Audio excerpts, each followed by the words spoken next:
তো চলছে, আপনাদের চুরিও চলছে, চুরির সঙ্গে সঙ্গে ইডি তো যাবেই, চোরকে ধরার জন্য তো যাবেই। আপনাদের চুরি যতক্ষণ না বন্ধ হবে ইডিও বন্ধ হবে না।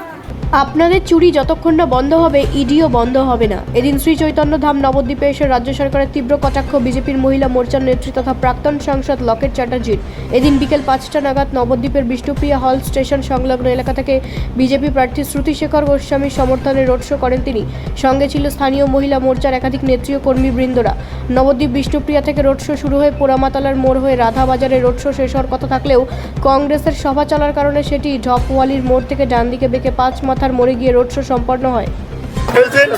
আপনি বলছেন দেশে কালো টাকা ফিরিয়ে আনবেন, নোটবন্দি করে কালো টাকা আনতে পেরেছিলেন? এদের তো ভয় কেন? চুরি করলে যদি চোরকে ধরতে যায় সেটা তো তার ব্যাপার, চোরকে ধরতে গেলে তখন এত ভয় পাওয়ার কি আছে?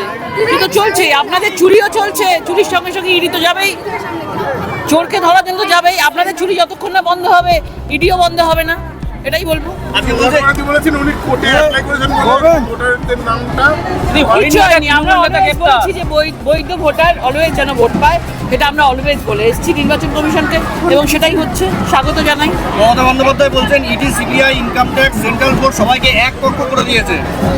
ED, CBI, income tax, central board সবাইকে এক পক্ষ করে দিয়েছে বিজেপি, কি বলবেন? দেখুন, এইসব বলে কোনো লাভ হবে না। মমতা বন্দ্যোপাধ্যায় সরকার বুঝতে পেরেছে এইবার তার আশা হচ্ছে না। SIR এর মাধ্যমে পুরো এই সরকার যেতে চলেছে, ভারতীয় জনতা পার্টি সরকার আসতে চলেছে, এই ভয়ে এই ধরনের কথাবার্তা বলছে।